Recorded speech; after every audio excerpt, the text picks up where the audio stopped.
and welcome to Filmmakering Like a Boss.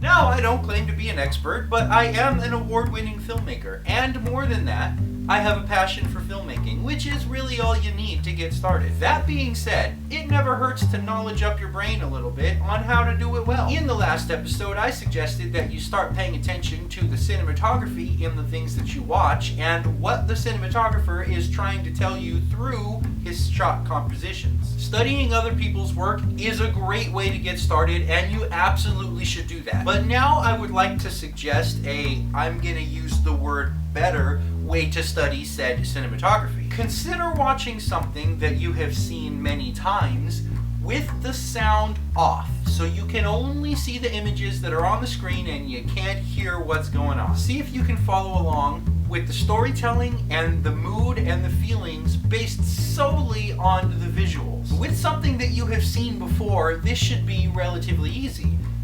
But then try to do it with something that you haven't seen before. Then after you watch it without the sound on, go back and watch it with the sound on to, try to see how much of it you got right. In the last episode, I started to talk about how to direct the attention of the audience, how to get them to look where you want them to look without telling them where to look. I'm a big believer in the philosophy, show, don't tell. This is a visual medium, so you should be learning to use it in a visual way.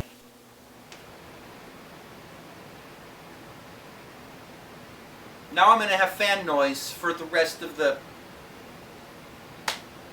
Dang it! The human eyeball The human eyeball is actually only able to focus on one small thing at a time. If you stick out your arm, give a thumbs up, and then look at your thumb, the area that your eye is physically able to focus on is actually only about as big as your thumbnail. Everything else is out of focus and blurry, and the further away you get from your thumbnail, the more out of focus things get. This means that you can be looking at a big TV screen, and yeah, you can see the whole screen, but you can really only be looking at one thumbnail's worth of screen space at a time. Have you ever watched something that you've seen many times and then this time noticed something new in the shot that you never noticed before? Yeah, we all have. So what you want to be able to do is control what small part of the screen your audience is looking at. And there are 5 ways to do that. 5 methods of directing attention. The first one we've already talked about, framing. Another one is nudity. And I'm not going to talk about that one because that one should be fairly self-explanatory. The last 3 revolve around contrast. The first one up being contrast in depth of field. Hold on a second, my camera battery is about to die. Basically, depth of field gives artificial depth to your shot by showing part of your frame in focus and part of your frame out of focus. Prime example of that is the shot you're looking at right now, because I'm in focus and that stuff behind me is not in focus. Okay, for the record, the camera is so far away that I can stick my arms out and there's still a good 4 or 5 feet away before I can actually touch the camera, so I can't actually see how well from here I'm actually in focus, but you get the idea. I'm the focal point of the shot, that stuff is out of focus, and even actually, because of the lens that I'm using, my hand is now out of focus. Let's take a look at a shot from my all-time favorite show, Doctor Who. In this shot, you will notice that the Doctor is completely crisp in focus and the background is so blurry you can't even tell what it is. So your eye automatically focuses on the in focus part of the screen. It almost has no choice. Now granted, once you have looked at the shot for a second, your eyes can wander around and look at the rest of the out of focus area. Sure, you can do that, but why would you? There's really nothing else to look at, and even if there was, it would be out of focus. This is a very effective way to direct your audience's attention because, like I just said, what else are they going to look at except the thing you want them to be looking at?